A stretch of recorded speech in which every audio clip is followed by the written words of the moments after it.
Վաղուց այս ֆորմատով չեմ հանդիպել, ավելի նեղ խմբերով ենք հանդիպում ու կառաջարկի այսօր մենք շատ ազատ շփում ունենանք, չկան փակ թեմաներ, չկան արդյունված հարցեր, փորձեմ մի կարճ ներածական խոսք ունենալ, ինչը հնարավորություն կտա, այսպես ասենք, եւ կողմնորոշելու եւ հունի մեջ մտնելու համար։ Հիմա երևի առաջի եւ ամենից կարևոր հարցը, թե ինչ պետք է անի երկրի առաջնորդը, եթե ինքը շարժվում է երկրի եւ ժողովրդի շահերից։ Մի քանի sense ֆունդամենտալ կետ, բազային կետ։ Առաջինը պիտի ամրապնդի եւ ամենից կարևորը երկրի պետականություն։ Չէ՞ սա է։ Սա նույնն է, որ մի ընկերության տնօրեն պետք է մտածի այդ ընկերության մասին եւ այլ։ Հիմա ինչ է նշանակում ամրացնել պետականություն։ Առաջի հերթին անվտանգություն, իսկ անվտանգությունը դա բանակն է եւ ռազմաքաղաքական դաշնակիցներ, պայմանագրեր, երկրորդը դա ազգային ինքնության ամրապնդում, ազգային ինքնությունը դա պետականության հենասյուներից մեկն է։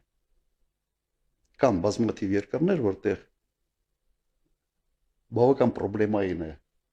հաստատել ազգային ինքնություն կապված տարբեր էթնոսների հետ եւ այլ, Հայաստանը այդ խնդրը չունի իսկապես։ Հայաստանում հնարավոր է ունենալ, ամրացնել այնպիսի ինքնություն, որը ուղղակի հնարավոր չի որևէ կերպ ջարդել։ Երրորդը դա տնտեսությունն է եւ տնտեսությունը պետք է լինի ներառական եւ դրա հիմքում պետք է լինի բարենպաստ ներդրումային միջավայր։ Նայեք նույնիսկ Միացյալ Նահանգների պես երկրի նախագահ, օրինակ Տրամպը, բոլոր հանդիպումների ժամանակ խոսում է Միացյալ Նահանգներում ներդրումների մասին։ Եվրոպացիներին ճնշելով ստիպեց, որ հսկայական գումարների խոստում տան, մոտ 600-700 միլիարդ դոլարի չափ։ Նույնիսկ Սաուդյան Արաբիայի հակաշարժի հետ խոսալուց մոտ 1 տրիլիոն դոլարի ներդրումային խոստում ստացավ։ Միացյալ Նահանգները պատկերացրեք ինչ պետք է անի Հայաստանը այդպիսի միջավայր ձևավորելու համար։ Հաջորդ կարևոր բաղադրիչը դա ներքին կայունությունն է։ Իսկ ներքին կայունությունը ուղղակի հնարավորություն է տալիս կոնսոլիդացնել հանրության, այսպես էներգիան, հանրության հնարավորությունները, ներուժը պետական նպատակների հասնելու համար։ Սենց մի քանի սենց կարևոր բաղադրիչներ ես ուղղակի ձեզ դվարկեցի։ Հիմա իմ մոտ հարց է առաջանում։ Իսկ ինչ է արվում այսօր Հայաստանում այդ կարևոր բաղադրիչների վերաբերյալ։ Անվտանգությունը ուղղակի քայքայում են բանակը արդեն ենթադրաբար քայքայել են ռազմաքաղաքական դաշնակցություն։ Երկրորդ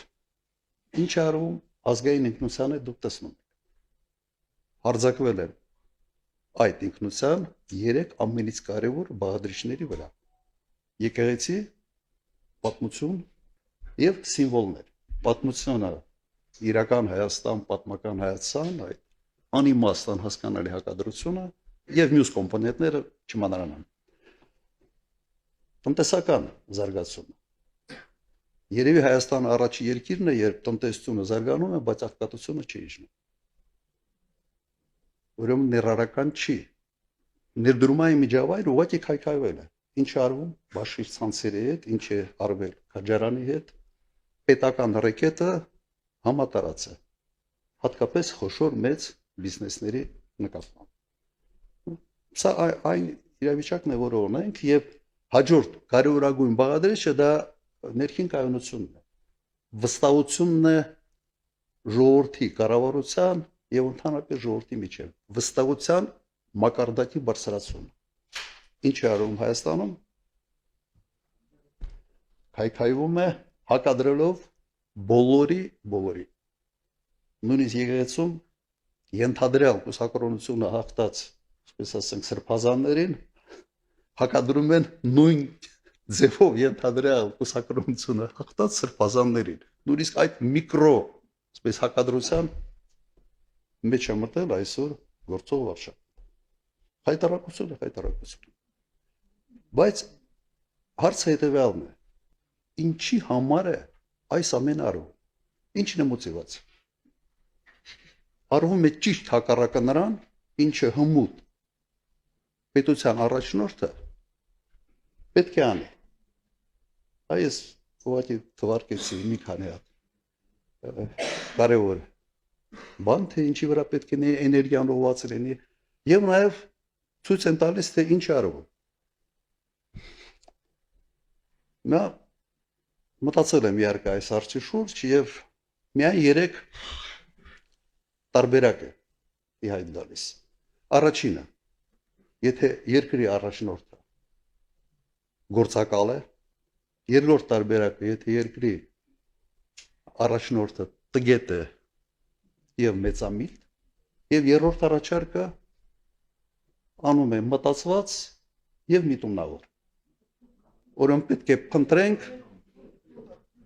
փնտրենք շարժարիտներ, թե ինչի համար է սա արվում։ Այս փորձում եմ sense parts սխեմայով, parts կոնստրուկցիա կառուցելով մենք փորձենք հասկանալ, թե ինչ է կատարվում։ Հիմա հերթով գործակալ լինելը ամբողջությամբ բացատրում է, թե ինչի համար է սա արվում։ Բայց ես փաստեր չունեմ եւ ունեմ մեկ բանաձև, որ եթե Հայաստանի Հանրապետության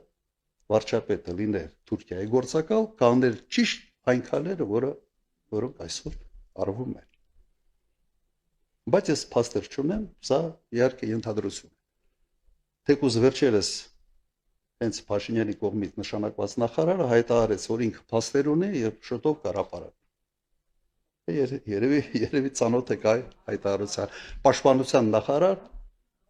աշխատած ազնվորություն։ Երկրորդը,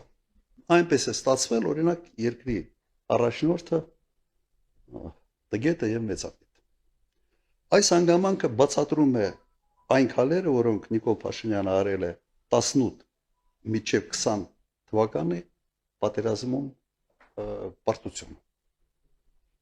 Իսկապես բացատրվում է տգետությամբ եւ մեծամտությամբ։ Բայց չի բացատրում այն, ինչ կատարվեց դրանից հետո։ Եվ երրորդ տարբերակը արվում է միտումնավոր, պլանավորված եւ փորձենք վերլուծել արդեն այս երրորդ տարբերակը։ Նայեք, ես պետք է ասեմ, որ լինում են դեպքեր, հաճախ չեն լինում, շատ քիչ են լինում, երբ երկրի առաջնորդի ազնական շահերը չեն համընկնում կամ հակադրվում են երկրի իրական շահերին։ Պատմությունը գիտի նման դեպքեր։ Հիմա փորձենք հասկանալ, միգուցե հենց այս դեպքն է այսօր Հայաստանի Հանրապետությունում։ Ես բերեմ մի քանի օրինակ, որոնք ակնհայտ ցույց են տալիս, որ երկրի առաջնորդը պատրաստ է ի հակադրվելով երկրի շահերին առաջ մղել իր ազնական շահերը։ Առաջինը 44 օրյա պատերազմի ժամանակ հոկտեմբերի 18 առաջարկը կանգնեցնել պատերազմը, որը մերժվեց վարչապետի կողմից։ Երկրի շահերից է բխում անկասկած օր առաջ կանգնեցնել այդ պատերազմը։ Պատերազմը չի կանգնեցրել մեկ պատճառով, որ իրեն դավաճան չասեն։ Երկրորդ դեպքը անմիջապես պարտվելուց հետո երկրի շահերից է բխում, որ պարտված ղեկավարը հրաժարական տա, հնարավորություն տա, պես մաքրվել է պարտությունից եւ նոր առաջնորդ փորձի վերանորոգել այն խնդիրները, որոնք ծանրացել են երկրի վրա պարտության հետ կապված։ Չի արել։ Արդյունքում ազնվեց Գորիս Կապան ճանապարհը, Շորնուխի կեսը եւ այլ չթվարկեմ։ Եվ այս շարքը ես կարող եմ շարունակել։ Օրինակ, երբ ճանաչվեց Պրահայում Արցախ-Ադրբեջանի կազմում, բխում էր դա Հայաստանի շերտերքը չեն բխում։ Հիմա փորձենք հասկանալ, ինչի է այս քայլերը արվում։ Օրինակ, պատերազմից հետո կամ միգուցե շարունակեմ, որից հետո ավելի հասկանալի կլինի։ Օրինակ, ինչի սկսեց Նիկոլ Փաշինյանը բանակցել Ալիևի հետ առանց միջնորդների։ Միջներ թույլ կողմը, պարտվող կողմը առաջի շահագրգիռ կողմն է, որ լինեն հզոր միջնորդներ, որոնք կերաշխավորեն բանակցային գործընթացը եւ այդ գործընթացի արդյունքները։ Շարունակեմ այդ շարքը։ Ինչու Միացյալ Նահանգներում այս օգոստոսի 8-ին նախաստորագրված փաստաթղթերում Նիկոլ Փաշինյանը որևէ կերպ չփորձել բանակցել խաղաղության հաստատման եւ ամրապնդման միջազգային երաշխիքների խնդիրը։ Նույնիսկ փորձ չի արվել, ես համոզված եմ, որ փորձի պարագայում հնարավոր էր դրան հասնել։ Հիմա փորձենք հասկանալ ինչն է միացնում այս բոլոր կետերը։ Մեկ բան։ Նիկոլ Փաշինյանին ձեռնտու է մի իրավիճակ, երբ Հայաստանը մշտական վտանգի առջև պետք է լինի նոր պատերազմ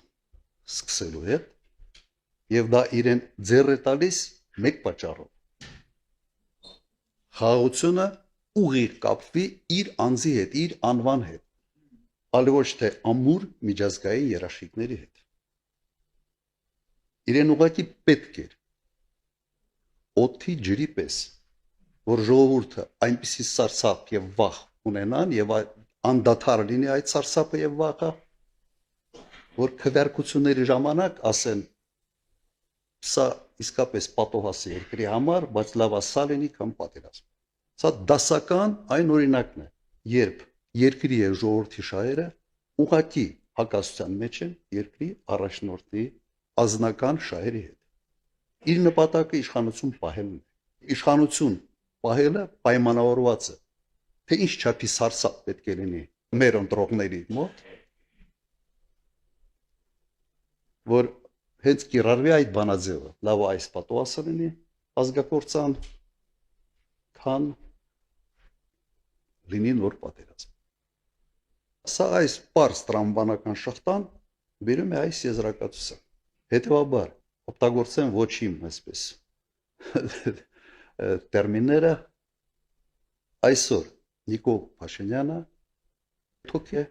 Հայաստանի Հանրապետության վզին եւ այդ թոքից պետք է ազատվել։ Սա կրկնեմ, փորձեցի շատ պարզ sense տրամաբանական շղթան կառուցել, թե ինչ վիճակում ենք մենք հայտնվել։ Ունիկալ վիճակ է։ Եվ ամբողջ հույսը կրկնեմ նրա վրա է, որ միամիտ քաղաքացին իսկապես այսպիսի վերլուծություններ չանելով հերթական անգամ մտածի sense երկու չարիքից, որի հետևից է ինքը գնում։ Մեր առաջարկը եւ մեր մոտեցումը հետեւյալն է. պետական շահերը առաջի տեղում, ժողովրդի շահերը առաջի տեղում եւ երբեք որևէ առաջնորդ չպետք է իր շահերը որևէ կերպ գերադասի ժողովրդի եւ պետականության շահերը։ Այլ կերպ ոքի չի կարող լինել, այլ կերպ նշանակում է մեկ բան. մենք կործանում ենք մեր հայրենիքը։ Ինչի Լևոն Տեր-Պետրոսյանին չդատեցիք, երբ որ դուք եկաք իշխանության։ Այն ժամանակ մոտեցումս հետևյալն էր. նայենք առաջ, խնդիրները բազմաթիվ են, չփորձենք sense նախկինների դատելով, նախկինների հետևից ընկնելով ամբողջ օրակարգը ձևավորել դրա շուրջ։ Որտե իսկապես, եթե հիշում եք, 97-8 թվականները Հայաստանի բյուջեն եղել է ընդամենը $300 միլիոն։ Երևանում 3 փողոց էր լուսավորված, բենզիններ ծախում էին Չէ, երեք, ինչու երկու փողոց էլ կար, բենզինն էլ բանը էս։ Կանիստրով ծախում էին բանը, էդ էր։ Սա Երևան քաղաքում այն ժամանակ եղել է երկու հատ բենզազապրավկաներ երկու հատ էր։ Մեկը Գազանանուց էլ ճանապարհի վրա, մեկը արդեն չեմ էլ հիշում որտեղ էր։ Հիմա ես այն ժամանակ այդ սաղ դարդերը թողած անգնեմ թե ինչ որ մարդ են դատում։ Հիմա Նիկոլ Փաշինյանը գնացել այդ ճանապարհով։ Ես համոզված եմ մենք կթունավորեինք ուղղակի մթնոլորտը։ Եվ այն նպատակը, այն մարտահրավերները, որը իմ առջև այն ժամանակ կաղնած էր, հաստատ ես պետք է շեղվեի ամբողջությամբ այդ թեմաների մեջ։ Ես գիտեմ, որ կա Հայաստանում մի շերտ, որոնց թվում է թե ես մի մարդ եմ, որը մարդկանց երբեք չի ներում, երբ որ դու սկսում ես վրեժխնդրությամբ ապրել, սա նշանակում է, որ դու առաջ չես նայում։ Վրեժխնդրությունը միշտ կապված է հետ նայելու հետ։ Դու չես կարող վրեժխնդրություն ապագայի հետ չի բռնում իրար, էլի, ուրեմն դու անընդհատ պետք է հետ նայես։ Եթե հետ ես նայում, դու առաջ չես տեսնում։ Կան հարցը ներել չներելու մեջ չի, հարցը նա է, որ դու չպետք է քո էներգիան ուղղես միայն դրան։ Այդ Գրաֆ Մոնտե Կրիստոն լավ ֆիլմ է։ Իսկապես նայվում է այդ ֆիլմը։ Բայց եթե դու ֆիքսված ես դրա վրա, դու խնդրեմ ունես։ Համենայն դեպս դու այդ դեպքում պետք է որևէ հանրային գործով չփաղվես, ապագայի մասին չմտածես եւ կենտրոնանաս, ասենց անցյալում քեզ վատություն արած կամ քեզ դավաճանած մարդկանց հետ հաշիվներ մաքրելու վրա։ Սա լավ բան չի, հատկապես երկրի առաջի դեմքի համար։ Մենք տեսնում ենք Նիկոլ Փաշինյանին, որի ամբողջ կյանքի նպատակը վրեժխնդրությունն է։ Լավ տեղ չի բերում։ Ես նման դեպքերում ինչ եմ անում։ Ուղղակի ֆայլերից այդ մարդուն ջնջում եմ։ Ներել, չներելու արդեն հարց չի։ Ուղղակի քո ֆայլերից հանում ես, ասում ես, եղել է այս մարդը, օքեյ, թող իր կյանքով գործ չունեմ այդ մարդու հետ, մենք տարբեր ճանապարհներով ենք գնում։ Բայց ես չեմ ուզում, որ դա այդ ինքը բան է, որ դու սկսում ես դրանով ապրել, ինքը քեզ ուղղակի այդ վրեժխնդրության բանը մոլուց կա դառնում, քեզ ուտում է, ուղղակի ներսից է դա քեզ քայքայում։ Բարև ձեզ, պարոն նախագահ, հարցս այսօրվա վիճակին է վերաբերվում եկեղեցու շուրջ զարգացումներին։ Ակնհայտ է, որ Նիկոլ Փաշինյանը չի ուզենա, որ 26 թիվը ամանորը շնորհավորի նույն կաթողիկոսը Գարեգին II եւ մինչեւ այդ պետք է փորձի ազատվել իրանից։ Դժվար թե թողի վերջի շաբաթներին, առաջիկա 1-2 շաբաթվա մեջ կփորձի ինչ որ հնարավոր է այդ ուղղությամբ անել, հա։ Ու այդ ուղղությամբ ինչ կարելի է անել, մանավանդ մի բան նկատենք ընդդիմության գործունեությունից, երբ որ ընդդիմությունը փողոցային պայքար չի մղում, Նիկոլ Փաշինյանը ավելի շատ բան է հանձնում, էլի։ Օրինակ երկու դեպք ես հիշեցնեմ, 23 թվականի համարը դիմադրության շարժումը դադարեցվեց, գնաց Լաչինի կորուստը, հետո Ղարաբաղի էթնիկ զտումը։ Այս տարի փողոցային պայքար չկա, եւ մենք տեսնում ենք, հա, ձերբակալություններ, տարբեր տեսակի բան, Միչանսկի հանձնում, եկեղեցու դեմ պայքար, ասկն ման ոչ մի բան չէր լինի, օրինակ անցյալ տարի սրբազան շարժման ժամանակ, որովհետև կար փողոցային պայքար։ Հիմա ես հասկանում եմ, որ դժվար է ցուրտ է նոր տարի է գալի մարդկանց անել փողոց, բայց եթե ճնշում չլինի կառավարության վրա, ինքը իր նպատակին կհասնի ու դա հերթական հիասթափությունը կբերի, այսինքն մարդիկ կմտածեն դե Նիկոլը ինչ ուզում են էլ անում, ուզած եկեղեցին քանդի, եկեղեցին է քանդում։ Հասկացա։ Ընդ որում մի բան էլ ավելացնեմ, մենք գիտենք ինքը որ քանդում է, ինքը քանդում է միջև հատակ, հա, հետո վերականգնել չի լինում, ինչ որ եղավ Արցախի հետ։ Ակնհայտ ես մի բան եմ տեսնում եւ դրա մասին նաեւ հրապարակային արտահայտվել է Նիկոլ Փաշինյանը փողոց կամ ժողովուրդ մոբիլիզացնելու ռեսուրս չունի։ Դա չի նշանակում, որ ձայն չունի, լատենտ տային ձայներ ունի, մարդիկ կգնան կքվարկեն ինչ որ մի տոկոս մարդիկ։ Բայց իր կոչով դուրս գալ փողոց, գնալ վիարան գրոհել բան չի կարա։ Չունի այդ հնարավորությունը։ Եթե ունենար, ապա այս KGB-ի մեթոդներով չէր սկսի աշխատել եկեղեցու հետ։ Այդ համարձակությունը չունեցավ, հասկանալով, որ սա ավելի պրոբլեմային է եւ փորձեց աշխատել ճիշտ այնպես, ինչպես աշխատում էր ժամանակին հենց KGB-ն։ Կոմպրոմատներով մարդկանց գտնելով, որոնց կարելի է ասենց պատին դեմ տալ եւ ասել կամ սա դու պիտի անես կամ Հիմա վերջին զարգացումների մեջ փորձենք նաև լավ բան տեսնել։ Մի քիչ սենց արես, գիտեք վիճակը ավելի կոնտրաստի եկավ։ Ինչ էր ասում Նիկոլ Փաշինյանը, որ ինքը անկեղծ հավատացյալ է եւ ինքը պայքարում է հայ առաքելական եկեղեցու մաքրության համար։ Սա էր, չէ՞, ասենց մեջբերում չի, բայց սա է իր բացատրությունը։ Եվ ինքը դա անում է որպես պարզ քաղաքացի հավատացյալ։ Հիմա եթե դու դա անում ես այն մարդկանց միջոցով, որոնք նաև եկեղեցական շրջանակներում ամենից վարկաբեկվածն են, դա է քո պայքարի ձևը եկեղեցու մաքրության համար։ Այդ տեսանկյունից ես կարծում եմ այն պատկերը, ինչ որ մենք տեսանք, ինքը քանդեց այն բացատրությունը, որով ինքը փորձում էր ներկայացնել իր շարժարիվները։ Ինքը ուղղակի ցույց տվեց, որ դա ոչ թե պայքար է կոնկրետ մարդկանց դեմ, սա պայքար է հայ առաքելական եկեղեցու դեմ։ Հիմա ասենց մեծ հաշվով ինչի համար է սա անում։ Ես ռացիոնալ բացատրություն, շատ անկեղծ ասեմ, չեմ տեսնում ռացիոնալ բացատրություն։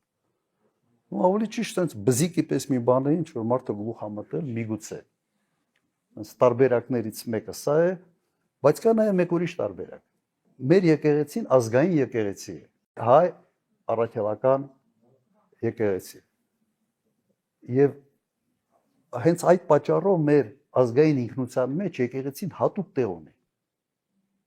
Իսկապես հատուկ տեղ ունի եկեղեցին։ Կարելի է չէ ենթադրել, ինչի համար է քանդվում այս մեր ազգային ինքնության, ասենց կարևորագույն գործոն, ինչի համար է քանդվում։ Սա ուղիղ ուղղված է նաև մեր ինքնության հարվածելու նպատակն է։ Միգուցե նրա համար է արվում, որ խոստում ունի 300,000 ադրբեջանցիների հետ բերելը եւ հետ բերել մի միջավայր, որտեղ նաև մեր եկեղեցին, որը մեր ինքնության հենասյունն է, հենասյուններից մեկը, միգուցե սա պետք է քայքայված լինի։ Այս անկյան տակ նաև փորձենք նայել։ Այսինքն մեծ պատկերի մեջ միգուցե սա այն բացատրությունն է, որով կարելի է որոշակի sense ողջամտություն գտնել այն քայլերի մեջ, որը ինքը անում է այսօր, որովհետև էլեկտորալ տեսանկյունից հաստատ դա իրեն ոչինչ չի տալիս։ Հաստատ։ Կա նաև sense խառնվածք մարդու, ամեն ինչ պետք է sense խառնի։ Ինքը չի կարող հանգիստ նստի։ Ամեն ինչ։ Եվ այդ խառնվածքը միգուցե ապագա կատարվելի իր կողմից խոստումների հետ sense երբ որ ամուսնացնում ես, միգուցե պատկերը ավելի հասկանալի է դառնում, թե ինչի համար է սա անում։ Հիմա փողոցային պայքարի հետ կապված, փողոցային պայքարը ունի նաև մյուս կողմը։ Հաջողության չես ասնում մեծ հաստատություն է առաջանում։ Մենք սա մեր վրա զգացել ենք։ Եվ չափազանց մեծ պատասխանատվություն է հատկապես եթե օրինակ 1 տարի կամ 6 ամիս հետո ընտրություն պետք է լինի մտնել այդ process-ի մեջ անհաջողության պարագայում մենք լրջագույն խնդրեմ ենք ունենալու ընտրությունների ժամանակ։ Սա իսկապես խնդիր է։ Բարև ձեզ պարոն նախագահ, շնորհակալություն ձեզ նման ընձեռնված հնարավորության համար։ Ձեզ որպես ֆինանսիստ մի հարց ունեմ ձեզ, որը ինձ շատ անհանգստացնում է։ Այսօրվա տնտեսվարողի կարգավիճակը, հարկային օրենսդրությունը, մեր ներկայիս իշխանությունները միայն մի լավ բառ են սովորել աննախադեպ հարկեր են հավաքում, աննախադեպ ինչ-որ ծախսեր են անում, աննախադեպ աղքատություն են նվազեցրել, բայց չկա այդ ցուցանիշը իրականում։ Եվ ուզում եմ հասկանամ, որ տնտեսական աճը գոյություն ունի, բայց աղքատության նվազում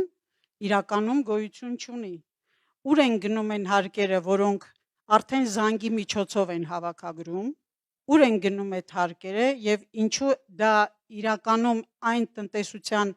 վրա չի ծախսվում, որից սնվում են շատ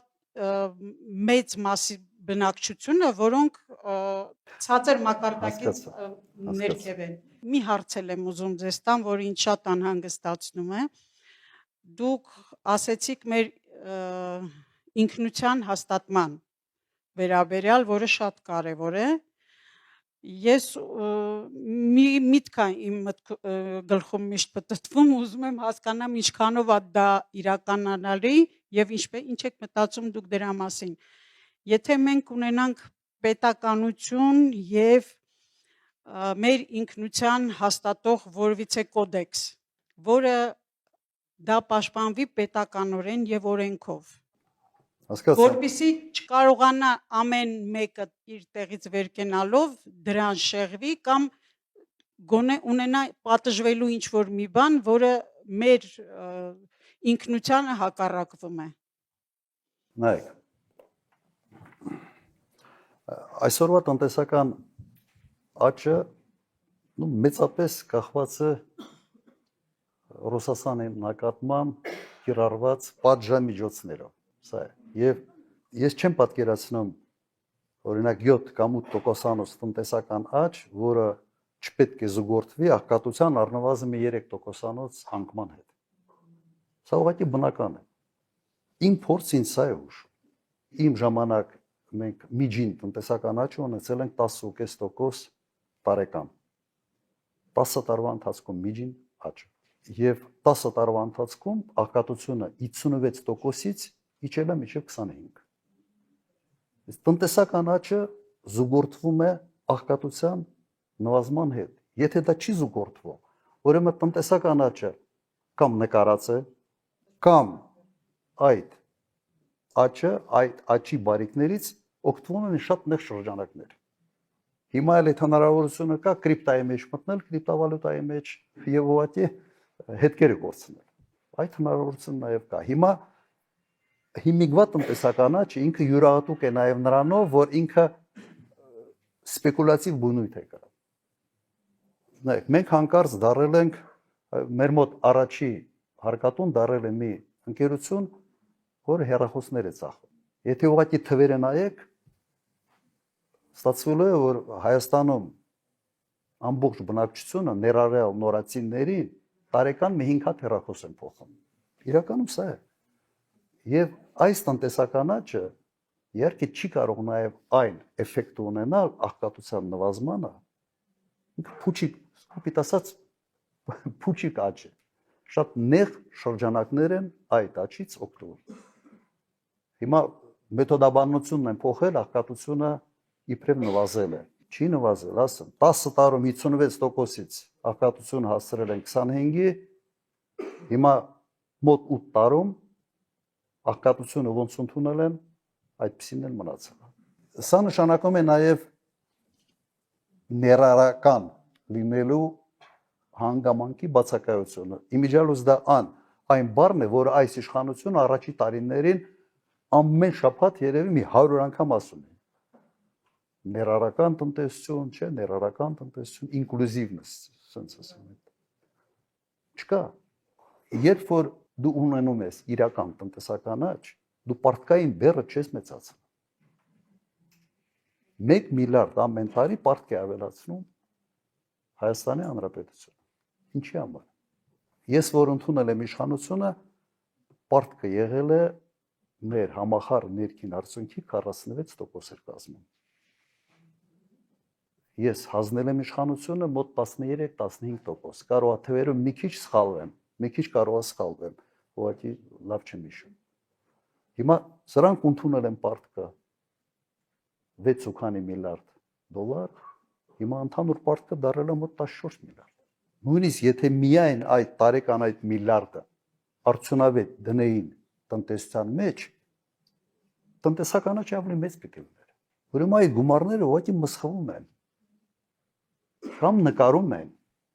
բայց պարտքը չեն նկարում, պարտքը իրական պարտք է։ Մնացած թվերը նկարում են ինչ որ ձևի արդարանալու համար։ Սա է իրական պատկերը, ես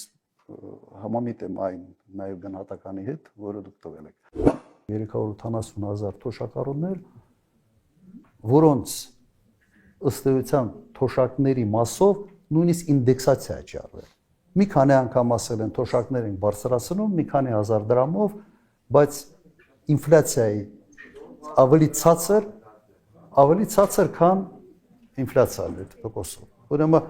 թվերը պաշտոնական հետևյալներ, մոտ 26% ինֆլյացիա ա եղել, այս ընթացքում 22%-ով միջին կենսաթոշակն է ավելացել։ Հիմա նայեք, հարցը ինչի մեջ է, երբ որ դու ինֆլյացիայի մասով ավելացնում ես թոշակը, դրա անունը թոշակ ավելացում չի, դրա անունը ինդեքսացիա է։ Ուրեմն դա այն է, ինչ դու պարտավոր ես անել։ Հիմա այդ ինչ որ պարտավոր են անել, ներկայացնում է որպես թոշակի ավելացում, ինչ լավություն արեցի։ Եվ եթե դուք համեմատեք այդ նույն ընթացքում, քանի տոկոսով է աճել պետական պաշտոնյաների աշխատավարձերը, նո ֆանտաստիկայի ժանրից է։ Ֆանտաստիկայի ժանրից։ Այդպիսի անհամաչափություն բյուջետային ռեսուրսների ծախսման տեսանկյունից ուղղակի ինձ ծանոթ չի, հայտնի չի ինձ։ Ինչ վերաբերում է ինքնության, ես չգիտեմ այդպիսի օրենք հնարավոր է ընդունել թե չէ, բայց ինքնությունը մենք իսկապես ունենք մեծ պոտենցիալ ինքնությունը դարձնել sense առանցքային մի գործոն Հայաստանում։ Ես մի պարզ օրինակ բերեմ, օրինակ եվրոպական պետություն Բելգիան, հաջողված պետություն է, չէ՞, զարգացած պետություն է։ Բայց Բելգիայի որպես պետություն, բելգիացու ինքնությունը շատ ավելի թույլ է, քան ռեգիոնալ ինքնությունները։ Ֆրանսիախոս բելգիացիների եւ ֆլամանդերեն խոսող բելգիացիների, հյուսիս եւ հարավ Բելգիայի։ Անգամներով ավելի թույլ է։ Արդյունքում վերջի երևի մի 15-20 տարում միջին կառավարության կյանքը 1.5 տարի է։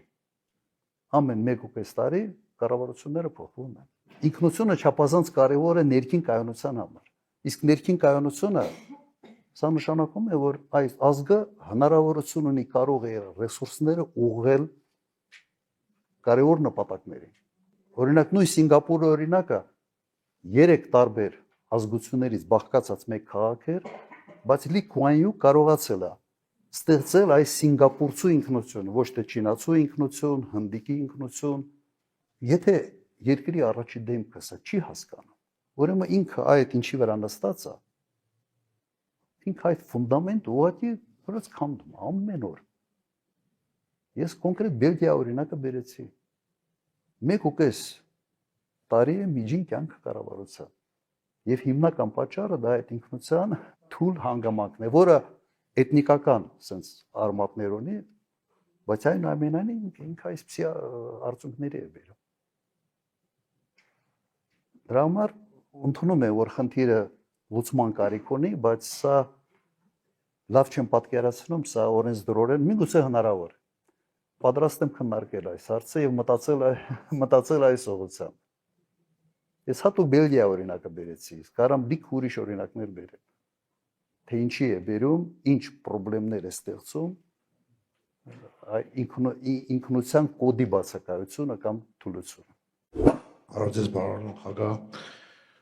հարցս հետևյալն է։ 2026 թվականի իշխանապողությունից հետո, որ իշխանապողություն լինելու է, ես դրանում անձամբ վստահ եմ։ Հաշվի առնելով նոյեմբերի 9-ի փաստաթուղթը, հնարավորություն կա եւս մեկ անգամ անդրադառնալ Արցախ եւ Լաչինի հարցի շուրջ այս վիճակում։ Նայեք, ով էր մտածում օրինակ 5-6 տարի նույնիսկ առաջ կամ 10 տարի առաջ, որ Ուկրաինայում կարող է այսպիսի պատերազմ լինի, որ աշխարհը կխառնվի ընդհանրապես, որ Միացյալ Նահանգներում կարող է նախագահ ընտրվի երկրորդ անգամ Տրամպը, ով էր պատկերացնում, որ նման ոճով ընդհանրապես որևէ նախագահ կարող է աշխատել։ Հիմա աշխարհը մտել է մի բավական անկայուն ժամանակահատված, երբ ասենց միաբևեռ աշխարհը տրանսֆորմացվում է բազմաբևեռ աշխարհի։ Սա այն իրավիճակն է, որտեղ կարելի է կամ կորցնել կամ շահել։ Նայած դու ինչպիսի քաղաքականություն ես վարում։ Ժամանակին արագ կողմնորոշվում ես, թե չես կողմնորոշվում։ Հիմարություններ ես անում, թե հակառակը, հմուտ ճիշտ քայլեր ես անում։ Ես այսօրվա աշխարհում ոչինչ չեմ բացառում։ Եվ դրական, եւ շատ բացասական։ Ուրեմն սխալ քայլերի պարագայում մենք կարող ենք եղածի վրա լիքը բան կորցնել, ճիշտ քայլերի դեպքում մենք կարող ենք որոշ մեր երազած ինչ-որ հարցերի նաեւ լուծում ստանալ։ Եթե ոչ ամբողջական, ապա գոնե մասնակի։ Սա է իմ պատասխանը։ Չեք տեսնում ինչ է կատարվում։ Օրինակ Միացյալ Նահանգները շատ հետաքրքիր է, չէ՞ բանակցում։ Սկզբից մի հատ լավ հարվածում է, հետո բանակցում։ Ասում տարիֆները 200%, 100%, 500%, հետո ինչ է ասում։ Ուղղակի անգլերեն, հետաքրքիր, ես չեմ մտածել, որ հնարավոր ընդհանրապես այսպիսի տերմինոլոգիան միջազգային հարաբերություններում կիրառել։ Ասում է they lined up to kiss my ass։ Եվ ճիշտ է ասում, հերթ են կաղնում, գնում է ինչ որ ձևի հարցերը լուծում։ Հետո 100%-ը դառնում է օրինակ 25%, 30%, բայց իր նպատակին հասնում է։ Ես չէի կարող օրինակ նույնիսկ մի քանի տարի առաջ պատկերացնել, որ սա հնարավոր է։ Սենց թվում է, թե ինչ որ քաոտիկ բաներ է, քաոտիկ չի։ Բայց մյուս կողմից տեսնում ես, որ մարդիկ ձևեր չեն թափում։ Սա իմ նպատակը։ Շատ հստակ այս նպատակին ուզում եմ հասնել։ Եվ ինձ համար ավելի ընկալել է այդ ոճի իմիջիալոց։ Սենց առանց սենց խարդավանքների եւ այլն։ Անում է, բայց հիմա աշխարհը փոխվել է։ Ինչ տեսանկյունից։ Եթե այդ բանակցային սեղանի շուրջ ոնց են նստում հիմա ամերիկացիք։ Սենց կոլտը դնում է սեղանին, ասում է նստենք բանակցենք։ Առաջ կոլտը սեղանին չէին դնում, բայց կոլտը երևում էր։ Բանակցում էին ջանջիգարով, բայց մեկը բոլորը հասկանում են, որ ինչ որ բան պետք է ինչ ասում են, պետք է խելոք անես, ով որ չի անում հետևանքներ են։ Հիմա աշխարհում հետևյալն է, չինացիները հետ նստում այդ սեղանի շուրջ, չինացիներ իր կոլտն հանում դնում։ Ասում են բանակցենք։ Եվ միանգամից պրագմատիզմը աշխատում է, երկուսներ կոլտերը հանում են, սկսում են բանակցել իրար հետ։ Որտեղ այդ ուժ կա դիմացը նստած։ Այլևս դու այդ մենաշնորհը նման կարգի բանակցությունների համար չունես։ Եվ կա եւս մեկ երկիր, որ այդ սեղանի շուրջ որ նստում է, ճիշտ է, կոլտը չի դնում սեղանին, բայց նռնակը հանում է, զապալը հանում Ռուսաստանը։ Ասում է բանակցենք։ Եվ եւս հասնում է նպատակին։ Այո, հետը նստում բանակցում են։ Որտեղ պրագմատիզմը միշտ կա Միացյալ Նահանգների քաղաքականության մեջ։ Ինչի համար եմ ասում։ Նույն Միացյալ Նահանգների հետ միշտ կարելի է շատ ողջամիտ, պրագմատիկ քայլերի շուրջ նստել, խոսալ եւ պայմանավորվել։ Ուրիշ հարց է, թե դու սենց այնպիսի վիճակում ես, որ քիչ չի հետաքրքրում քո երկրի շահերը։ Քո համար Տրամպի հետ նկարվելը արդեն մի մեծ բան է, էլի։ Դարակազմիկ մի իրադարձություն է։ Դու գնում ես նկարում, դրա դիմաց քո երկրի շահեր, ուղղակի տալիս ես, մի նկարի դիմաց։ Ահա դուք հիմար չեք, լավ։ Հարցս այսպեսին է 2026 թվականի ընտրություններում ձեր հաղթանակի դեպքում արդյոք դուք պատրաստվում եք հետ վերադարձնել նախագահական կամ կիսանախագահականի մոդել։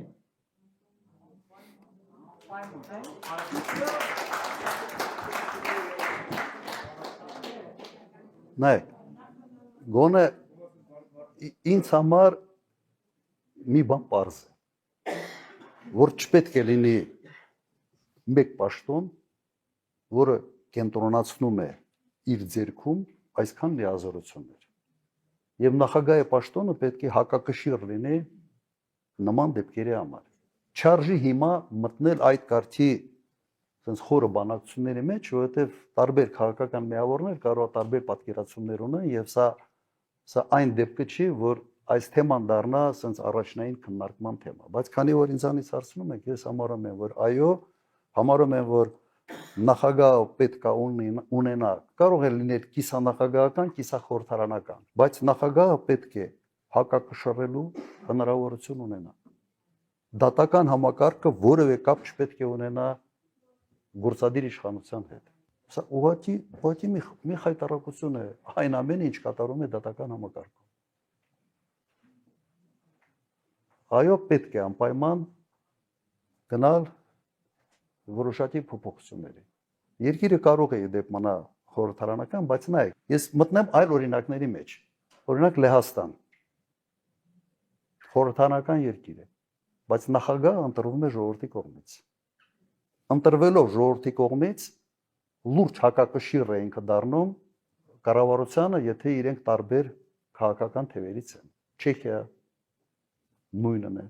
Եվ Արևելյան Եվրոպայի երկրների մեծ մասը, բացի 1-2 երկրից, հենց այդ մոդելն են կիրառում։ Եվ հետևաբար, եթե օրինակ կառավարությունը համահանում է, ընտրություններն շեղված են իրարից, ուրեմն ընթացքում ժողովուրդը հնարավորություն ունի ընտրելու մի նախագահի, որը հակակշիռ է դառնում կառավարությանը։ Եվ մենք այդպիսի օրինակներ արդեն բազմաթիվ ունենք։ Նույն վիճակն է Ռումինիայում, ժողովրդի կողմից է ընտրվում նախագահ։ Այդպիսի մենք այս դասը արդեն ունենալով քաղելով, մենք պետք է այս հետևությունները անենք։ Ես ժամանակին այս համանadrության դեմ եմ արտահայտվել։ Համանadrությանը ծանոթանալով ես այս բոլոր վտանգները տեսել եմ։ Այն ժամանակ ասում են սուպեր վարչապետություն եւ այլն, տեսանք սուպեր վարչապետության հետևանքները։ Բայց փաստի հետ առնչվելով մենք պետք է հասկանանք, որ ինչ որ բաներ այո պետք է հետ պատտացնենք։ Առնվազն նախագահը ոչ թե այն խորհրդարանով պետք է ընտրվի, նույն խորհրդարանը ընտրում է վարչապետին, նույն խորհրդարանը ընտրում է նախագահին, նույն խորհրդարանը ընտրում է BDԽ-ը, նույն խորհրդարանը ընտրում է Սա բան է, աբսուրդի բան է։ Ուրեմն դու պիտի ենթադրես, որ խորհրդարանում ոչ մի կուսակցություն չպետք է 51% ունենա, անընդհատ պետք է ինչ-որ կոալիցիաներ լինեն, գոնե այդ կոալիցիաները իրար հետ ինչ-որ իրար հակակշռեն։ Բայց եթե այդպես չի, ուրեմն գոնե պետք է ունենաս այլ զսպող ինստիտուտ, որը ունի առաջնային մանդատ զսպելու գործադիր իշխանության։ Բարև ձեզ, պարոն մեծարգո նախագահ, հարցս հետևյալն է։ Օրերս նոր ստեղծված կուսակցություններից մեկի ուրեմն առաջնորդ Արման Թաթոյանը ոչ էր անում ուրեմն նախկին նախագահներին չմասնակցել 26-ի ընտրություններին, որպեսզի հնարավոր լինի հաղթել Փաշինյանին։ Հարցս հետևյալն է, ուրեմն այն մարդիկ, ովքեր իրենց հետևից չունեն գնացող անգամ 10 հոգի իրենց հավատարիմ մարդ, ինչ իրավունքով են այդ հայտարարությունները անում եւ այստեղ եւս մեկ կարեւոր փաստ ֆիքսենք, հա։ Երրորդ նախագահան հստակ հայտարարել է, որ ինքը հավակնություն չունի մասնակցելու 26 թվականի ընտրություններին։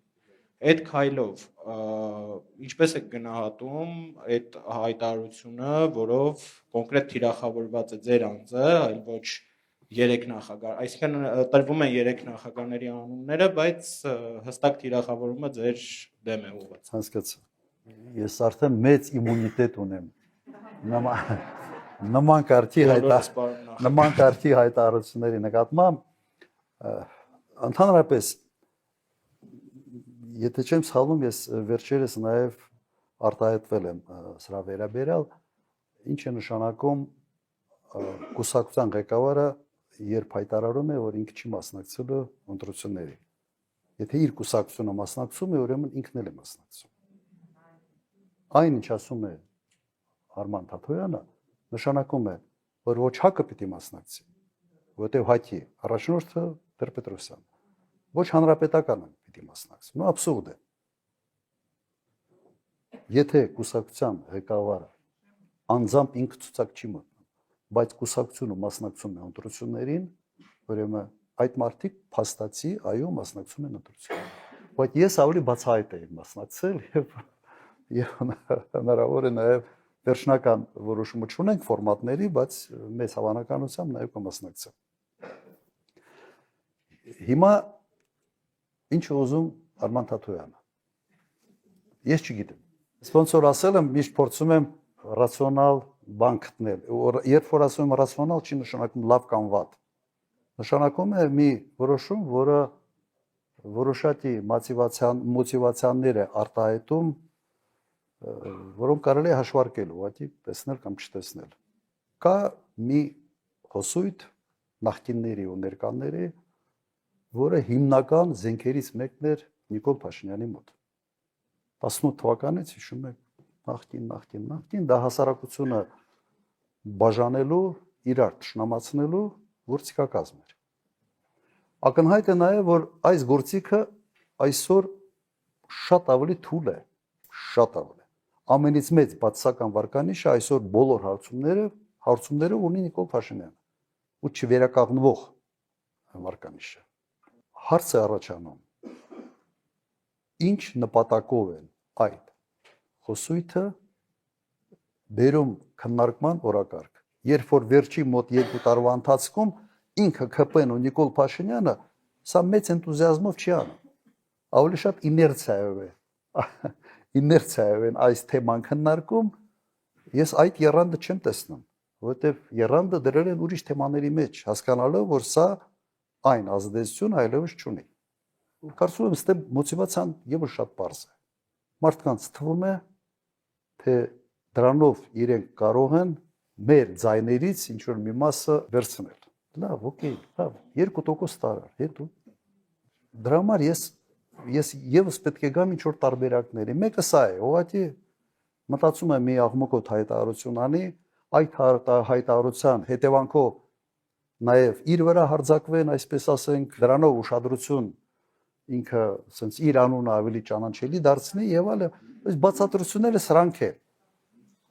Բայց ես այստեղ եւս չեմ տեսնում ողջամտություն, իսկապես չեմ տեսնում, որովհետեւ չեմ հասկանում եւ չեմ տեսնում, որ սա ինչ որ լավ բան է բերելու։ Իր նկատմամբ մի վերաբերմունքս միշտ լավ էր, ինձ համար վերև անսպասելի էր այս թեմայի քննարկումը իր կողմից, ընդհանրապես անսպասելի է։ Որովհետև այս վերջին մի քանի տարվա ընթացքում ընդհանրապես իր ձենը չենք էլ լսել։ Եվ հանկարծ հայտնվում է այս խոսույթով։ Ես չգիտեմ, բայց իմ մոտ իհարկե եւս կասկածներ է առաջանում, թե արդյոք նպատակը ազնիվ է, որովհետև այն հիմնավորումները, որը ինքը փորձում է բերել, հոգի չի աշխատում։ Այդ ճանապարհը ինքը դեստրուկտիվ ճանապարհ է։ Մեր ընդհանուր ձայների հանրագումարը պետք է ավելի մեծ լինի, քան ԿՊ-ինը։ Եթե արդյունքում մի ձայները, կոպիտ ասած, այս գրպանից տեղափոխվեն մյուս գրպան, բան չի փոխվելու։ Ինչ ենք շահում, ով է ինչ շահում։ Եթե խնդիրը նա է, որ մեր ձայների հաշվին հայտնել ազգային ժողովում, հայտնվեցի, բայց դու լրացուցիչ ներդրում չես բերում դրանով իշխանափոխության համար։ Եթե նպատակը իսկապես դա է, այստեղ մոտ եւս կասկածներ է առաջանում, թե նպատակը իսկապես դա է։ Պարոն նախագահ, բարև ձեզ։ Ես ուզում եմ ձեզանից հարցնեմ, ինչու չստացվեց ընդունվի Արցախը Հայաստանի կազմի մեջ։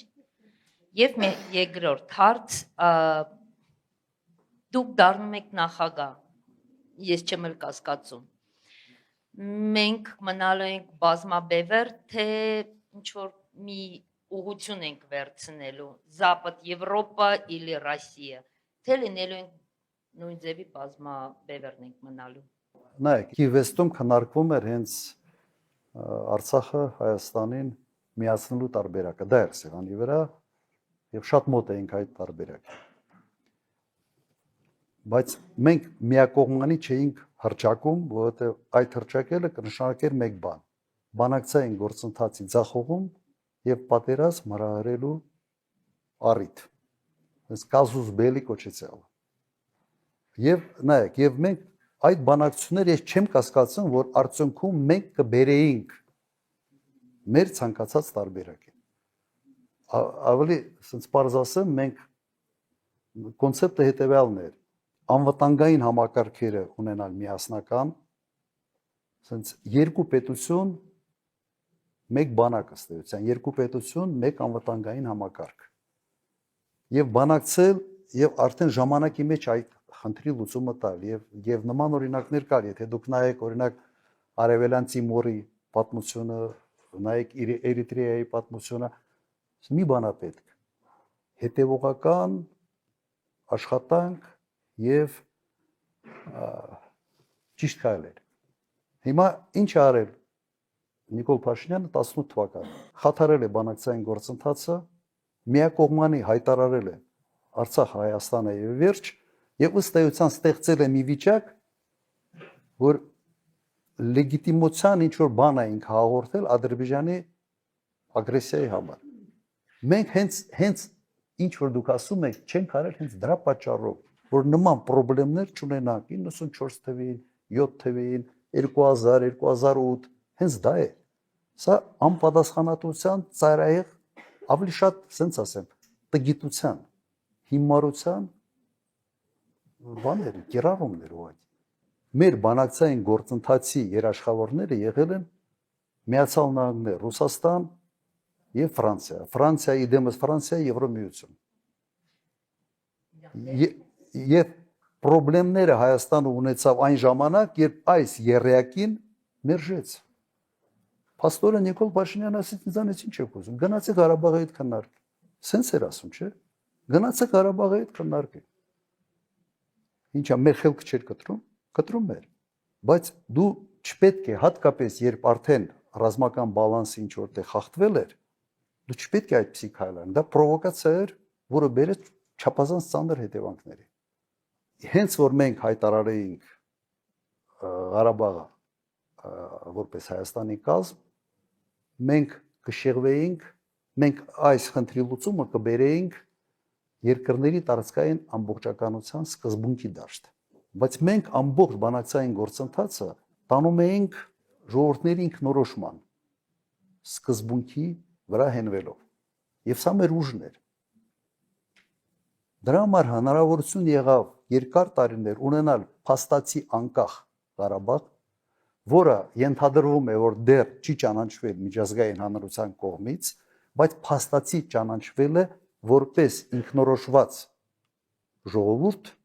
ինքնորոշված պետություն, որը ճանաչման փուլում է գտնվում։ Եվ Մադրիդյան սկզբունքները դրա մասին է։ Միջազգային հանրությունը ասում է, ուղղակի այդ սկզբունքներով ասում է հետևյալը. դուք ինքնորոշվել եք, դուք process-ի մեջ եք, մենք հետևում ենք, մենք մասնակցում ենք այդ process-ին եւ որոշակի խնդիրների լուծելու պարագայում հանրաքվեով դուք կվերահաստատեք ձեր ընտրությունը։ Չէ, սա է Մադրիդյան սկզբունքները, որ կարդում ես, հենց սրա մասին է։ Ինչ հարցեր կային, պրոբլեմային, որ մենք ունեինք անվտանգության գոտի Ղարաբաղի շուրջ։ Եվ ստե հարցը հետևյալն է, դու այդ անվտանգության գոտից հրաժարվում ես, հետո ես հարցը կարգավորում, բայց հենց հրաժարվում ես, դու պրոբլեմ ես ունենում անվտանգային։ Դրա համար այդ հարցերը իրար հետ կապվում էին։ Եվ ես չեմ կասկածում, որ մենք հաջողության կհասնեինք,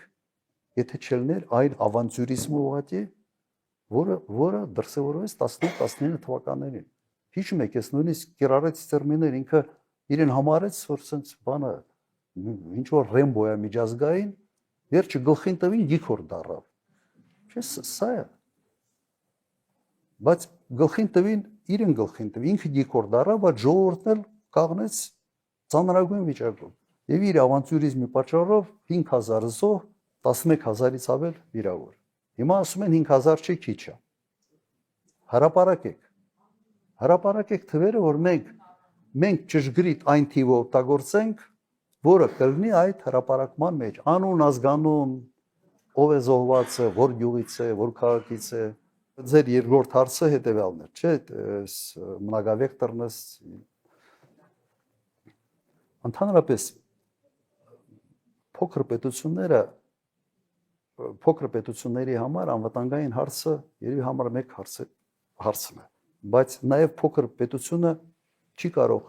իզոլացվել եւ ասել ես մենակ եմ, ոչ մեկի հետ գործ չունեմ։ Ուրեմն այստեղ պետք է իսկապես կիրառվի այն մոդելը, որը բավական երկար ժամանակ ինքը հաջողված մոդել էր։ Մենք պետք է մեր անվտանգային խնդիրները լուծենք ռազմաքաղաքական դաշինքներով, ռազմաքաղաքական գործընկերության նաև միջոցով, բայց հարաբերվել եւ կոնկրետ լավ հարաբերություններ ունենալ ամբողջ աշխարհի հետ եւ այդպես ենք անում։ Եվ այդ մոդելը ոչ մեկի մոտ խնդիրներ չէր առաջացնում։ Նույնիսկ Միացյալ Նահանգները բավական sense մեղմ են վերաբերվում մեր հարաբերությունների նկատմամբ Իրանի հետ։ Լրջագույն սանկցիաների պարագայում մենք Իրանի հետ ունեինք փայլուն հարաբերություններ, էներգետիկ ոլորտում ծրագրեր ենք իրականացնում եւ երբևէ Միացյալ Նահանգների կողմից որևէ պատժամիջոցների չենք ենթարկվել, որովհետեւ մենք հիմնավորում ենք, թե ինչի ենք մենք սա անում։ Ես տեսնում եմ այդ կոմպլեմենտար քաղաքականության կիրառումը նաեւ ապագայում։ Եվ երբեք նաեւ մեր այս քաղաքականությունը լարվածություն չէր ստեղծում Ռուսաստանի հետ հարաբերությունները, որովհետեւ մենք ակեղծ էինք։ Մենք ասում ենք այս ոլորտում մենք միասին ենք, բայց սա չի նշանակում, որ դու ուրիշների հետ չպետք է հարաբերություններ ունենաս։ Այդ ձևով սև ու սպիտակի այդ հարաբերությունները չի վերածվել երբեք։ Մենք փայլուն հարաբերություններ ենք ունեցել Եվրոմիության հետ եւ շատ լավ հարաբերություններ ենք ունեցել Միացյալ Նահանգների հետ։ Եվ իդեպ նաեւ Միացյալ Նահանգների կողմից երևի Իսրայելից հետո երկրորդ երկիրն էինք Միացյալ Նահանգների այդ հումանիտար աջակցության ծրագրերի ծավալով։ Սա ինչ որ բան ասում էր, չէ՞։ Մենք նաև ներգրաված ենք եղել հազարամյակների մարտահրավերներ ծրագրի մեջ։ Սա ի՞նչ է նշանակում։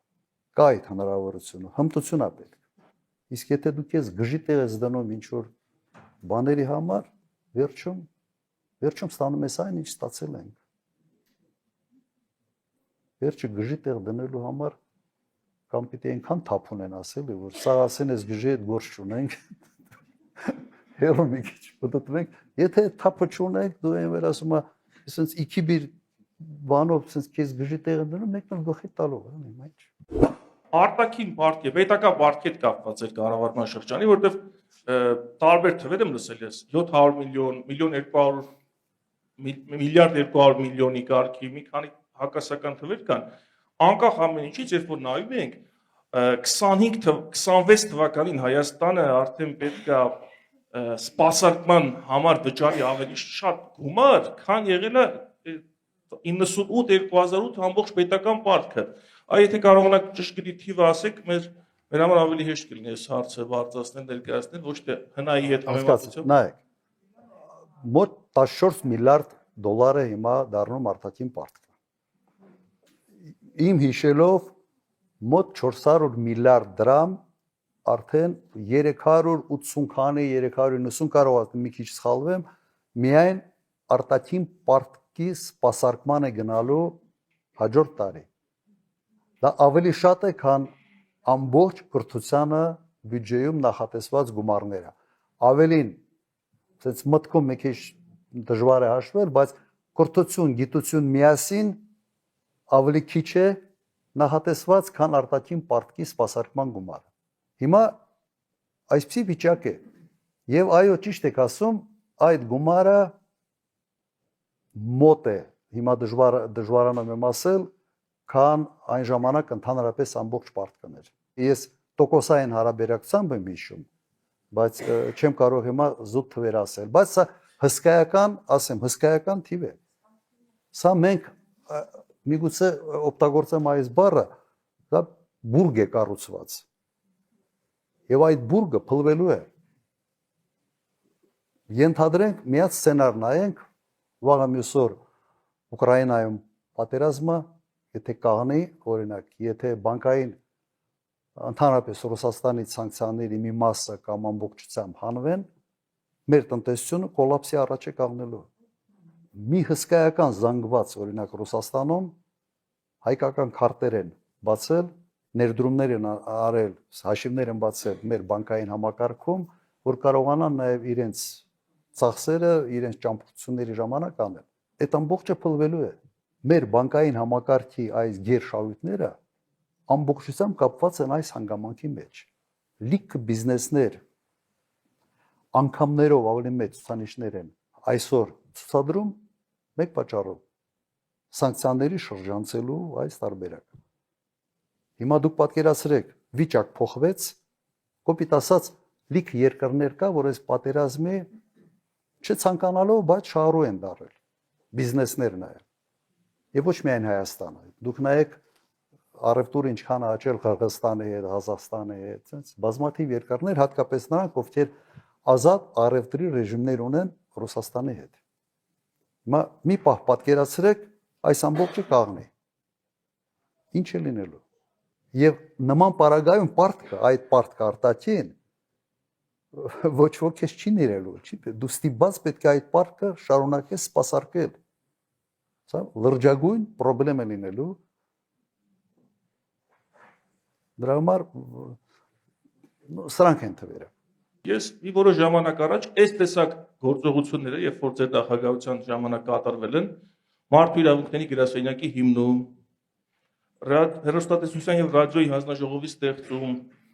երաստիճան դատական համակարգ, անկախ հանձնաժողովներ, էներգետիկայի, Ես ամենը չխմբավորեցի տարբեր եւ արհեստական բանականությանը հարց տվեցի, ասացի, խնդրում ասեք նման ղեկավարի բնորոշումը, երբ որ նման գործողություններ են արվել, ու ինչ պատասխանեց։ տեխնոկրատ, հա, երևի։ Չէ, նման ղեկավարի քաղաքական կուրսը կարող ենք բնութագրել հետեւյալ կերպ. ժողովրդավարության ամրապնդում, իրավական կայունացում, կոռուպցիայի նկատմամբ զրո հանդուրժողականություն, քաղաքացու իրավունքների արժանապատիվ պաշտպանություն։ Նայեք, ես ուղղակի բացատրեմ, օրինակ էներգետիկայի հանձնաժողովը, իսկապես անկախ հանձնաժողով է։ Երբեք ոչ մեկին թույլ չեմ տվել խառնվել հանձնաժողովի գործերը։ Ինքս երբեք չեմ խառնվել։ Բայց ինչի համար այդ հանձնաժողովը ստեղծվել եւ հանձնաժողովի ստեղծման նպատակը, որ կառավարությունը, որը ձևավորվում է արդեն sense խորհրդարանի տոկոսային հարաբերակցության հիմքի վրա, կառավարությունը նախընտրական տրամադրությունների համար չգնա տարիֆների այս սակագների վերանայման։ Ամբողջ նպատակը սա է, որ համակարգը ուրիշ ռեժիմի մեջ լինի։ Հիմա էներգետիկա հանձնաժողով չկա, գոյություն չունի։ Դուք տեսաք այս հանձնաժողովի անկախությունը ուղղակի քանդեցին եւ քանդեցին մեկ պատճառով։ Այս իշխանությունը հակակշիռ չկա։ Առաջնային մանդատ ունեցող հակակշիռ պետական ինստիտուտները ուղղակի չկա։ Ինչ որոշումներ են կայացրել բաշխի ցանցերի վերաբերյալ։ Հիմա չեմ բացառում միջև ընտրությունները ասեն, այսքանով էժանացնում ենք հոսանքը։ Թե հետո ինչ է լինելու, ինչ հետևանքներ է բերելու, հա հետո կրկնակի ավելի թանկացնելու ես։ Հիմա այս ամբողջ համակարգը ժամանակին ստեղծել ենք հենց մեկ նպատակով, որ մարդկանց ընթացիկ մոտիվացիան չգերադասվի ավելի երկարատև երկրի շահերին։ Ամբողջ նպատակը սա է։ Սկսած 2008 թվականից մինչ օրս, այսինքն նախկին 17 տարիների ընթացքում ձեր դեմ ակտիվ քարոզ են տարել, բազմաթիվ ստեր, կեղծիքներ են հնարել, հորինել, տարածել մարդկանց մոլորեցնելու համար։ Իհարկե մենք վերջի տարիներին փաստերով, տեսանյութերով, գրառումներով, հոդվածներով դրա դեմը առնում ենք, դուք ձեր ասուլիսների ժամանակ եք դրանից խոսում, հերքում հերթով իրականությունը պատմում, բայց կա մի բան, որ մինչև օրս ներկայիս իշխանությունները շատ ակտիվ շրջանառության մեջ են պահում, այսպես կոչված այդ գործարքը գույք պարտքի դիմաց, իբրև թե դուք Հայաստանին պատկանող կարևորագույն կառույցները գույքը տվել եք Ռուսաստանին, դուք դրա մասին էլ եք խոսել, բացատրել, բայց շատ կխնդրեմ այսօր եւս մեկ անգամ դրան անդրադառնաք, որպեսզի այս տեղեկատվական փողուղի մեջ, հատկապես նախընտրական փուլում, մենք ավելի հստակ ու ընդգրկուն պատկեր ունենանք այդ իշխանական կեղծիքներին հակադարձելու համար։ Շատ շնորհակալություն։ Նայեք, մի պահ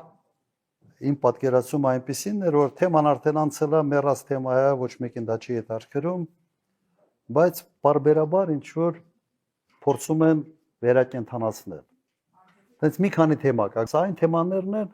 որոնց վերաբերյալ նաև բացատրություն տվել եմ, արտահայտվել եմ երևի 100 անգամ։ Հիմա գույք պարտքի դիմացի վերաբերյալ ես ընդունում եմ, որ նաև ճիշտ եք ասում, գալիս է նախընտրական ժամանակահատված, էլի փորձում են ենթադրում են վերակենդանացնել։ Գործարքի իմաստը ինչ էր։ Մենք ունեինք $100 միլիոն պարտք, որը ժամանակին գոյացել է ատոմակայանի ռուսական կողմի վերականգնման հետ ծախսեր էին։ Տարբեր ինչ-որ ծախսեր էր, ես հիմա իմ ժամանակը չէր, ես չեմ կարող սա գնահատել, բայց ֆիքսված գումարը սա էր, մոտ 100 քանի միլիոն $։ Այդ պարտքը կամ պետք է մարեինք քաշով, Եվ ընդհանրապես բյուջեն այն ժամանակ եղել է 300 միլիոն դոլար։ Հետո սկսեց աճել եւ ավարտեցինք մոտ 2.5 միլիարդով։ Եվ այդ գաղափարը գույք պարտքի դիմաց ծնվեց հենց այդ գործարքը իրականացնելու համար։ Ինչ ենք տվել այդ 100 միլիոնի դիմաց։ Գործարան Մարս, Ռազդանի Փշեկը, հինը առանցին երրորդ բլոկի եւ 3 գիտահետազոտական ինստիտուտ։ Եվ հիմա ինչ են ասում օրինակ մարդիկ, ասում են Մարս գործարանը, լավագույն գործարանն էր եւ այլ։ Ոդի Մարս գործարանը կառուցվել է սովետական միության, այս վերջի գործարաններից մեկն էլ կառուցվել է սովետական միությունը միկրոսխեմաներով սպասարկելու համար։ Այ գոսպլանի բաների մեջ սա էր, ծրագրերի մեջ սա էր։ Մարս գործարանի հիմնական արտադրությունը 1 օր չի աշխատել։ 1 օր կառուցվել է սովետական միության ժամանակ, արդեն սովետական միությունը փլվեց եւ այն ինչի համար կառուցվել է այդ գործարանը, ինչը պիտի սպասարկեր ամբողջ սովետական միությունը, այլևս գոյություն չուներ։ 1 օր չի աշխատել։ Երբ ես այցելել եմ այդ գործարանում աշխատում էին վարչապետի,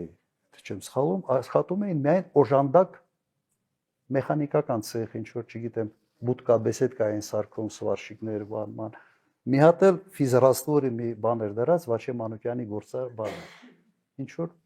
շենքեր օգտագործում էին, հիմնական արտադրությունը 1 օր չի աշխատել։ 1 միկրոսխեմա չեն արտադրել։ Այս վիճակում էր այս գործարանը եւ հսկա տարածքներ։ Սկզբից փորձել ենք բանակցել Siemens-ի հետ։ Արդյոք իրենց տանք, թող իրենք արտադրությունը կազմակերպեն, ներդրումներ անեն, սեփականության իրավունքով վերցնեն։ Գիտեք ինձ ինչ են ասել։ Պատվիրակությունը գնացել նայել են, ասել են մենք եթե գանք այդ սարքավորումները, որոնք դրած էին, արդեն հնացած են, դրա ժամանակ էր արդեն հնացած էին, եւ դրանից հետո 10 տարի չի աշխատել։ Ասել են ամբողջ ներսը պիտի թափենք, նոր ներդրումներ անենք, որովհետեւ այն ժամանակ այդ ոլորտի ակտիվ զարգացումներ գնում եւ շատ արագ էր ամեն ինչ փոխվում։ Եվ բարոյապես էր մաշված արդեն։ Ըստ էության արդեն մենք սկսել ենք այդ գործարանին նայել որպես տարածքներ, որոնք կարելի է ինչ որտեղ օգտագործել։ Սա է։ Ներկայացնում են, որ լավագույն գործարանը, միկրոչիպերի, չգիտեմ, եւ այլ միկրոսխեմաների բացարձակ սուտ։ Մնացածը գիտահետազոտական ինստիտուտներ, ինչ է գիտահետազոտական ինստիտուտ։ Դա առաջերտին կոլեկտիվն է։ Աշխատող գիտնականներն են։ Եվ օրինակ Մերգելան ինստիտուտը սպասարկում էր սովետական միության ռազմաօդային ուժերը, մաթեմատիկական սպասարկում էր։ Այդ ուժերը չկա է։ Սպասարկման օբյեկտը վերացել է։ Այս վիճակն էր։ Եվ Ռուսաստանին տալով հույս կար, մտածում ենք, որ միգուցե ինչ որ ձև իրենց գաղտնիության բանը հանեն եւ հնարավորություն տան, որ ինստիտուտը կատարի այն գործը, որի համար ինքը ստեղծված էր։ Այստեղ ամեն քայլի մեջ կար ռացիոնալ բացատրություն։ Բայց լավ, սա մի կողմ դնենք, գիտեք, ով է ամենից ակտիվ լոբիստ եղել այս հարցերի գույքը պարտքի դիմաց։ Արամ Սարգսյան ինքը վարչապետ ժամանակ երևի մի 5 անգամ այդ թեմայից խոսում էր։ Հետո պարզում է դառալա, որ մենք ինքը կոնկրետ գրեթե ամեն հանդիպման ժամանակ ասում էր այս գույքը, բայց ինքը ենթադրում է, որ մի 10-15 բան պիտի տանք միավոր։ Որ մի խայտարակ մի բան էլի։ Հա, հիմա պատկերացրեք այդ վիճակը։ Քանի որ բայց ես այս թեման մի քիչ ավելանեմ այս թեմայի շուրջ։ Այսքանը ասում են ինչի համար, ասել, որ մենք ռուսական կողմին հանձնել ենք գույքի դիմաց ստրատեգիական նշանակություն ունեցող Հայաստանը ինչ կար չկար։ Հիմա ես ներկայացնեմ եւս մի քիչ այլ անկյան տակ, թե ինչ կարգի ներդրումային ծրագրեր ենք մենք այն ժամանակ իրականացնում Հայաստանում։ Հայաստանի ամենից չալաղաճ օբյեկտը բիզնեսը եղել է Քաջարյանի բենզամոլիբդենային կոմբինատ։ Վաճառվել է գերմանական Քրոնիմետ ընկերության։ Հիմա այս իշխանության օրոք սեփականատերը դարել է ռուս գործարար։ Քրոնիմետ ընկերություններ գնել Քաջարյանի կոմբինատը։ Հաջորդ օդանավակայան ներդրողը եղել է արգենտինացի եւ շատ լավ իսկապես փայլուն օդանավակայան է սարքել, որից հետո թռիչքների քանակը շեշտակի աճել է։ Ես չէի կարողանում sense դժվարությամբ էի համոզում ավստրիական ընկերություններին, չեխական այն ժամանակ որ սկսեն թռնել Հայաստան, ասում են օդանավակայանը խայտարակություն է։ Հաջորդ առաջի հյուրանոցները սեփականաշնորհվեցին Արմենիա, անի ամերիկյան քաղաքացիներին, հայկական խմբեր էր, իրենք են գնել։ Ինձ նույնիսկ պիտի օգնեք, էլ ինչ բիզնեսներ կար, Երևան հյուրանոցը իտալացիների, հա? Վիոլա ջուրը ֆրանսիացիների, ոնց եմ խենք որոշել, օրինակ խեմ ես որոշել, որ ճիշտը ֆրանսիացիների հետ աշխատեն։ Համաշխարհային բանկին հարցում ենք արել։ Ջրի կառավարման, այդ խմելու ջրի կառավարման ամենից լավ փորձը որտեղ է։ Ասել են գերմանական կամ ֆրանսիական։ Ժակ Շիրակի հետ հանդիպման ժամանակ հաճախակ ենք մենք շփվում, ես իրեն հարցրեցի։ Այսինքն բան կա, դուք վիոլա ջուր ունեք, ուզում եմ հետները հանդիպեմ, կարաք օգնեք այս հարցում։ Նույն օրը իմ հետ կապվում են, ասում են առավոտյան պատրաստ է հանդիպել վիոլա ջրի բանսիոն։ Հաջորդ օրը մենք միասին հյուրանոցում նախաճաշել ենք, եթե չեմ սխալվում, Պրինց դե Գալ հյուրանոցն էր, կարող է լավ չի։ Հետը պայմանավորվել ենք, որ ինքը պատրաստ է պատվիրակություն ուղարկել Հայաստան։ Ուղիղ մեկ ամիս հետո այդ պատվիրակությունը եկել է եւ իրենց հետ այդ պայմանագիրը կնքել ենք։ Աշխատել ենք կնքել։ Ֆրանսիացի Պերնորիկար կոնյակի գործարանը ամենից գրավիչ ակտիվներից մեկն է եղել Հայաստանում։ Ֆրանսիական ընկերությանն ենք ծախել։ Եթե կարծում եք թե Ռուսաստանից ցանկացող չկար, կար։ Քաջարյանի համար էլ կար։ Բայց լավ, ելում պիտի ծախենք կոնյակի գործարանը։ Եթե ոչ, ամենից լավ կոնյակ արտադրողների։ Մոտեցում միակն էր, որ երկրի ընկերությունը կարող է ամենից արդյունավետը կառավարել այդ ընկերությանը։ Ուրիշ բան մենք չունեինք։ Ասեն ֆրանսիական ընկերությունը ոնց ենք բերել սա, այդպես չի որ sense հերթով կանած ուզում էին գայ։ 97 թիվեր ես վարչապետ էի, թռել էի Շիրակի հրավիրով Ֆրանսիա, ասեցի որ sense կոնյակի գործարանի բան ուզում ենք գործընկերություն ունենալ։ Իր ինքնաթիռը տրամադրելա թռել ենք կոնյակ պրովինս, տեսել եմ այդ գործարանը եւ պայմանավորվել ենք, որ իրենք գան մի հատ ուսումնասիրեն։ Իրենց հետաքրքրությունը շուկաներ, մեր հետաքրքրությունը, որ վերջապես ճիշտ հարաբերություններ որակյալ կոնյակ արտադրել, ճիշտ հարաբերություններ կառուցել վերամշակող յուղացի հարաբերություններում իրենքն են առաջինը սկսել դա անել, երկարատև կոնտրակտներ, յուղացուն ֆինանսավորում էին պարատանյութերի համար, տարբեր աշխատանքների համար, ըստ էության վարկավորում էին առանց տոկոսի։ Եվ եւս մի կարևոր հանգամանք այն ժամանակ ֆրանսիացիներին բերենք, որ կոնյակ բառը այս բրենդը օգտագործելու պրոբլեմ մենք չունենանք, կարողանանք շրջանցել։ Բոլոր հարցերն այն ժամանակ լուծում ստացել են։ Այս մոտեցումը սա էր։ Ես ձեզ մի քանի առանցքային ամենից մեծ հետաքրքրություն ներկայացնող բիզնեսները պատմեցի ոնց ենք սեփականաշնորհել։ Ռուսալը այն ժամանակ Ռուսալի հետ ալյումինի գործարանը, որտեղ հիմնական ալյումինի արտադրողը իրենք են։ Մեկ բան կար, մեկ բանաձև կար։ Այն երկրից եւ այն ընկերությունը բերել, որը այդ ոլորտում ունի ամենից լավ փորձը։ Այդպես չէր, որ ռուսները չեն ուզում են։ Գազպրոմ ում պիտի տայինք։ Ռուսական գազն է գալիս, հայրուս գազը տուն հետ պիտի անենք։ Ոչ չեմ գնալու Գազպրոմի ինչ որ բանի ինվեստիցիան ավստրալիացիների հետ անել։ Ու հիմա չենք լավ։ Սկզբունքը սա է։ Եվ բոլոր այդ գործարքները միջալուց ասեմ, այդ գործարքների մեջ մի այդ ձախողված գործարք չկա։ Բաշխիչ ցանցերը ձեր կարծիքով ում ենք սեփականաշնորհել։ Չգիտեք, սեփականաշնորհել ենք բրիտանական ընկերության։ Բրիտանական։ Հետո արդեն այդ բրիտանական ընկերությունը, երբ որ կորուստների դեմ պայքարեց, իսկապես լավ աշխատեցին։ Ծախեցին RAOE-ին ռուսական։ Իրենք են ծախել վաճառ։ Հիմա նայեք, ես ինչ ցանկ եմ վերում, բաշխիչ ցանցեր, բրիտանական, վիոլա ջուր, ֆրանսիական, կոնյակի գործարան, ֆրանսիացիք, հյուրանոցներ, Ամերիկա, Իտալիա, զվարթնոց, Արգենտինա, ասենց որ քաջարան գերմանական քրոնիմետ ընկերությունը հայտնի ընկերություն է։ Եվ ես երբ գնում եի Գերմանիա այցերով, միշտ այդ մարդը կառավարական այդ հանդիպումների ժամանակ գերմանական կողմ իրեն հրավիրում էի։ Եվ այդ մարդը մեզ նաև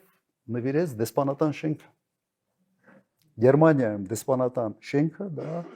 քրոնիմետ ընկերության սեփականատերի նվերն էր։ Առանձին ասաբնյակ, ասենց շատ բանը Բերլինի ամենից լավ շրջաններից մեկում։ Զոտի ոսկի հանքը։ Ձեր կարծիքով ում էր սեփականաշնորհվել։ Կանադական մեկ ընկերության,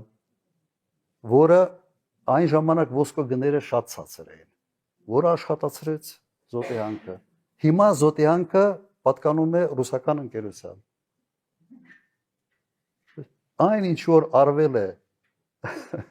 նաև դրսի եվրոպական, կանադական տարբեր երկրների ներդրողների հետ, սրանց իշխանության օրոք, սրանց մի մասը դառան ռուսական սեփականություն։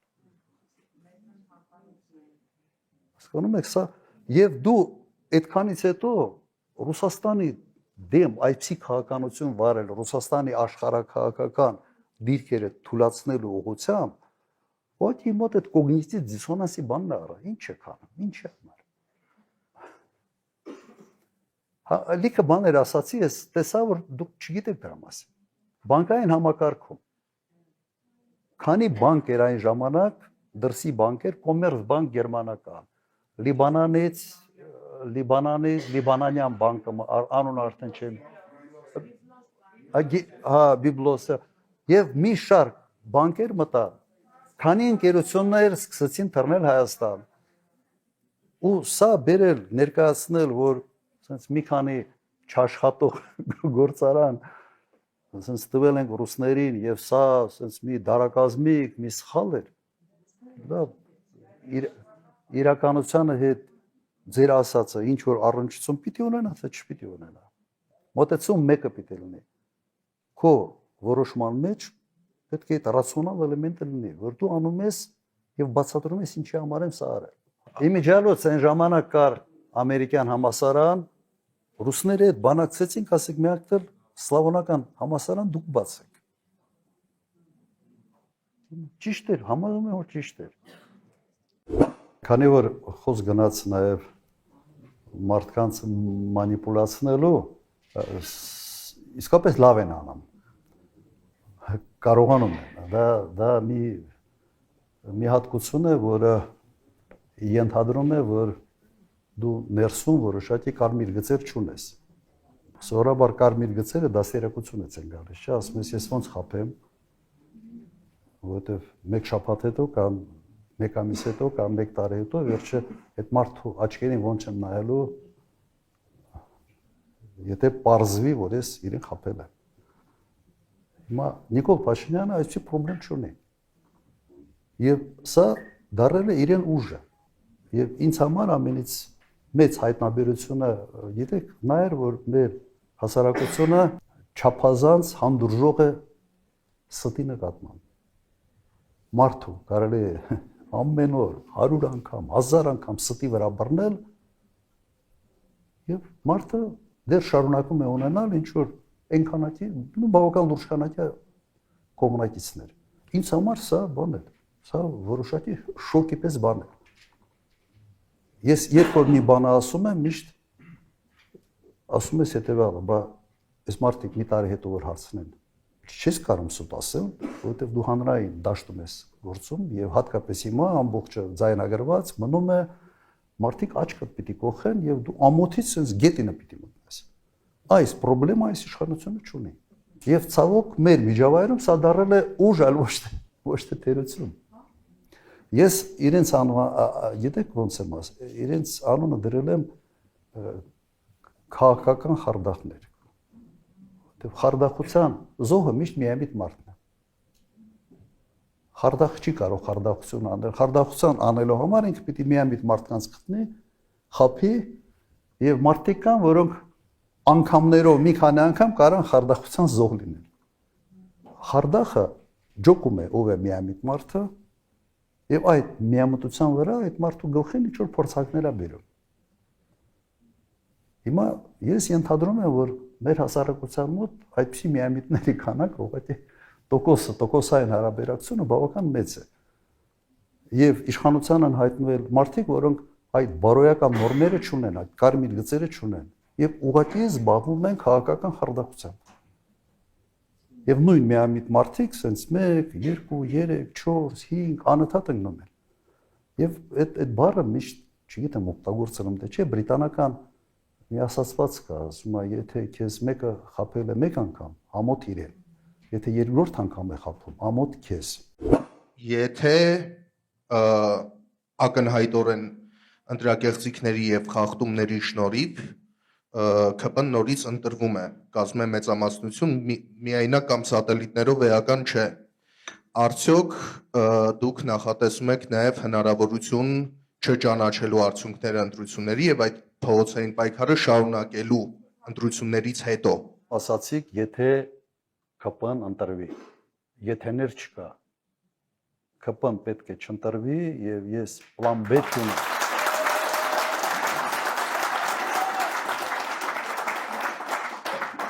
Իսկապես այդ պլան B ես չունեմ ու չեմ էլ ուզում դրա մասին մտածել։ Եթե մենք ճիշտ աշխատենք, ԿՊ-ն վերընտրվելու շանս չունենալու։ Այսօր բոլոր հարցումներով երևում է ուղղակի չունի այն սատելիտը, որը իրենից ինչ որ բան է ներկայացնում, ինքը մենակով չի կարող հավաքել 50% ձայն, շատ ավելի քիչ է, կրկնակի, ավելի քան կրկնակի քիչ վարչական ռեսուրսի կիրառման կարող է հավաքել։ Հիմա դրա համար չմտածենք սրա մասին, ուղղակի վճռական տրամադրվեք։